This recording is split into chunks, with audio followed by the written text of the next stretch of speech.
Est-ce qu'on peut apprendre à être heureux? Est-ce qu'il existe des cours pour se former au bonheur? C'est le sujet que je vais aborder dans cette vidéo. Restez jusqu'à la fin parce que je vais vous partager un outil simple mais puissant pour démarrer votre apprentissage au bonheur. Tout d'abord, ne confondez pas bonheur et plaisir. Le bonheur est une émotion intérieure, alors que le plaisir vient de l'extérieur. Et même si vous essayez le plus souvent possible de vous faire plaisir, le bonheur ressenti ne sera qu'éphémère. Il disparaîtra dès que le plaisir disparaîtra. Beaucoup d'entre nous sont convaincus qu'ils ne seront enfin pleinement heureux que lorsqu'ils auront trouvé le conjoint idéal, lorsqu'ils auront le job de leurs rêves, lorsqu'ils auront des enfants ou lorsqu'ils auront gagné au loto. Si vous continuez à croire que le bonheur est à l'extérieur de vous, vous passerez votre vie à le chercher ou à le perdre. Et votre vie ressemblera à une quête sans fin, une quête du Graal. Le bonheur est donc une émotion, un ressenti intérieur. Et ça, c'est une bonne nouvelle, parce qu'il ne dépend que de nous connecter à lui. Je vais vous expliquer dans quelques instants comment s'y connecter grâce à un outil d'une puissante efficacité et tellement simple à utiliser au quotidien que beaucoup n'y croient même pas et ne l'utilisent donc pas. Cependant, certains d'entre nous ont peur d'être heureux. Et je vais vous expliquer également dans cette vidéo les raisons qui empêchent certaines personnes d'être heureuses. Mais puisqu'être heureux ne dépend que de nous, le bonheur est donc gratuit. Il ne vous en coûtera pas un centime. Vous pouvez vous-même le générer gratuitement. Être riche ou avoir de l'argent peut contribuer à notre bonheur, bien entendu, comme un élément extérieur pour satisfaire nos besoins ou aussi nos envies. Mais l'être humain s'adapte très vite à l'amélioration de ses conditions de vie. Donc si vous attendez de gagner au loto pour être heureux, vous pourriez l'être en effet, mais pendant en moyenne 1 an. Passé ce délai, vous retournerez à votre niveau de bonheur initial à peu de choses près. Et si vous persistez à croire qu'il vous faut encore plus d'argent pour être heureux, vous tomberez dans un cycle infernal de quête du bonheur à l'extérieur de vous. Regardez le nombre de chanteurs, d'acteurs très riches, mais pourtant si malheureux. Certains se droguent pour faire taire leur souffrance, allant même parfois jusqu'à se suicider. Bien sûr, il existe des gens riches heureux, mais vraiment heureux, mais l'argent contribue seulement à augmenter le bonheur qu'ils ressentent déjà à l'intérieur, croyez-moi. Le vrai bonheur, celui qu'on ressent profondément au fond de soi et sur du long terme, ne s'achète pas. Il est donc à la portée de toutes les bourses. J'ai d'ailleurs déjà expliqué dans une autre vidéo, que je vous mettrai dans la description, comment être heureux peut vous rendre riche. Personnellement, savoir que je pouvais être heureuse sans que cela ne dépende de quelqu'un d'autre ou de quelque chose d'autre a eu l'effet d'un feu d'artifice explosif dans ma vie. Et je voudrais vraiment vous partager toutes mes stratégies pour ressentir ce bonheur intense chaque jour de votre vie. Parce que vous le méritez et d'ailleurs, nous le méritons tous. Alors la grande question demeure, comment se connecter au bonheur? Sachez déjà que nous n'avons pas tous la même capacité innée au bonheur. 50% de notre capacité à être heureux serait génétique selon certaines études scientifiques. 10% dépendrait de circonstances de vie ou de circonstances environnementales, ce qui inclut l'âge, le lieu de résidence, la situation financière, l'état de santé ou encore le statut familial ou la situation professionnelle. Mais 40% dépendrait entièrement de nous.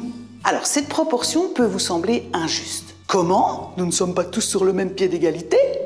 Et là je vous répondrai, oh ben mince, désolé de vous le rappeler, mais ça, c'est pas nouveau. Ou alors cette proportion peut vous sembler insuffisante. Quoi? Nous n'avons donc pas tous accès au bonheur? Et là je dis, objection votre honneur. Par exemple, imaginons que vous avez hérité de votre grand-mère la recette de son meilleur cake à la banane. Et vous décidez de changer 40% des ingrédients de la recette. Si vous êtes un tant soit peu expérimenté en cuisine, vous n'êtes pas sans savoir que cela suffirait à changer radicalement le goût du cake tout entier, pour le meilleur ou pour le pire. Donc, les 40% qui dépendent de vous pour être heureux suffisent largement pour vous faire passer d'un état de mal-être à un état de bien-être. C'est vous qui êtes aux commandes. Il ne tient qu'à vous de modifier votre niveau de bonheur par vos comportements, vos pensées, vos paroles. Si certains sont heureux plus naturellement que d'autres, on a cependant tous la capacité d'élever notre quotient de bonheur ou au contraire de le laisser aller à la dérive en fonction de la façon dont nous choisissons de voir les choses et de diriger notre vie. Maintenant que vous avez compris que le bonheur dépend de vous et non d'événements extérieurs, encore faut-il que vous soyez convaincu d'avoir droit au bonheur. Vous n'imaginez pas le nombre de personnes qui, inconsciemment, ont peur d'être heureux. Alors, posez-vous cette question. Si je deviens heureux, zen, souriant, calme, joyeux, du jour au lendemain, qu'est-ce que cela va changer pour moi et qu'est-ce que cela changerait pour mon entourage, mes parents, mes enfants, mes amis, mes collègues? Si quand vous êtes malheureux, vous êtes soutenu, encouragé par votre entourage et que tout à coup, vous trouviez le bonheur et deveniez heureux, votre entourage pourrait penser que leur présence n'est plus utile. Donc, être heureux pourrait signifier pour vous de perdre leur soutien, de perdre leur présence et leur amour, alors qu'ils étaient là quand vous alliez mal. D'autres encore peuvent avoir peur d'être heureux parce qu'ils ont la croyance que cela ne durera pas et que tôt ou tard, ils devront payer la facture. Bref, vous pouvez avoir peur qu'être heureux ou plus heureux pourrait entraîner de gros changements dans votre vie. Or, l'inconscient a horreur du changement. Et vous êtes alors probablement victime de votre inconscient et de ses résistances au changement. Si vous êtes dans ce cas et que vous réalisez qu'en effet, un changement à l'intérieur de vous pourrait chambouler toute votre vie, voici mon conseil. Tout d'abord, identifiez ces résistances, ces peurs qui vous empêchent d'être heureux. Puis demandez-vous si ces peurs sont réelles ou si elles sont le fruit d'une malheureuse interprétation de votre mental. Et si vous pensez qu'un changement dans votre comportement, au travers d'une élévation de votre degré de bonheur intérieur, provoquera un changement chez votre entourage, alors assurez-vous que ce sera bien le cas. Parlez-en directement avec les intéressés. Pour rassurer votre inconscient sur les changements qu'implique l'accès au niveau supérieur du bonheur, voici un outil super puissant et tellement simple d'utilisation. Cet outil m'a sauvé la vie lorsque j'étais au bord du suicide et que je ne voyais pas le bout du tunnel. Grâce à cet outil, j'ai pu commencer à être heureuse et à changer de vie. Malgré un environnement pas très favorable, une mère dépressive chronique, un père absent, une tendance familiale au suicide et à l'addiction, bref, un environnement très peu propice au bonheur s'il en est. Je n'avais ni les gènes de bonheur en moi, ni l'environnement adéquat, même si j'étais très douée pour faire croire aux autres que j'étais heureuse et privilégiée. J'ai commencé par prendre conscience que la personne la plus importante au monde, c'est soi-même. Et qu'il était grand temps que je cesse de croire que certains naissent avec 3 fées autour de leur berceau et d'autres pas. Voici donc l'outil des permissions qui a changé ma vie. Attention, cet outil est tellement simple que beaucoup d'entre vous ne l'utiliseront pas. Et pourtant, en réalité, il s'agit de négocier avec son inconscient un changement temporaire dans sa façon d'être et de penser. Le but, c'est de remplacer votre ancien comportement, votre ancienne programmation par une nouvelle, plus adaptée au bonheur, et ce, de façon durable. De nombreuses personnes passent des heures et dépensent d'importantes sommes d'argent en thérapie pour changer les programmations de leur cerveau, de leur inconscient. Mais cet outil est tellement puissant qu'il devrait même faire partie, selon moi, du programme scolaire de tous les enfants du monde. Bien sûr, on a parfois envie d'être aidé, accompagné dans nos changements pour être rassuré ou pour aller plus vite. Et pour cela, il y a les praticiens des galeries du mieux-être qui sont à votre disposition pour des consultations en ligne. D'ailleurs, vous avez le lien pour les découvrir dans la description de cette vidéo.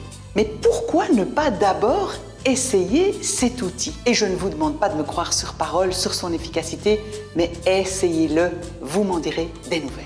Comme il s'agit ici de rassurer votre incontournable inconscient, plutôt que de l'affronter, négocions avec lui un changement pour quelques heures. Je m'explique. Au minimum 3 fois par jour, le matin, le midi et le soir, répétez la phrase suivante. Je reconnais et j'accepte qu'habituellement, je ne me donne pas droit au bonheur. Mais exceptionnellement, ce matin, ou ce midi, ou ce soir, je me donne la permission d'être pleinement et sincèrement heureux et de ressentir une joie immense et débordante. En répétant cette phrase 3 fois par jour et en vivant les mots que vous dites, votre inconscient ne panique pas et il vous accorde cette faveur temporaire. Mais au bout de 3 semaines, parce que 21 jours, c'est le temps qu'il faut pour que de nouvelles habitudes créent de nouveaux chemins neuronaux dans le cerveau. Et bien, comme vous aurez répété cette phrase et adopté le comportement demandé, c'est-à-dire être vraiment pleinement et sincèrement heureux au moment où vous dites la phrase, en tout cas, chaque jour pendant ces 3 semaines, votre inconscient aura automatiquement adapté cette nouvelle programmation. Alors, vous pouvez vous adresser à votre inconscient en répétant cette phrase plus que 3 fois par jour. À vous d'en ressentir le besoin, sachant que le but, c'est de ne pas inquiéter votre inconscient pendant la reprogrammation de votre cerveau. N'hésitez pas à me demander dans les commentaires ci-dessous de vous formuler des phrases de permission qui correspondent à un autre de vos souhaits. Parce qu'on peut adapter ces phrases à sa guise en fonction de ce qu'on veut reprogrammer dans notre cerveau. Et indiquez-moi également dans les commentaires si l'outil a fonctionné pour vous. Dès que vous êtes convaincu d'avoir le droit d'être heureux grâce à cet outil des permissions, eh bien je vous invite à commencer à renforcer votre apprentissage du bonheur. Tout d'abord, commencez chaque journée par focaliser votre attention sur ce que vous avez de merveilleux autour de vous, ce dont vous êtes fier, vos biens matériels, la beauté d'un paysage, le soleil, la pluie, etc.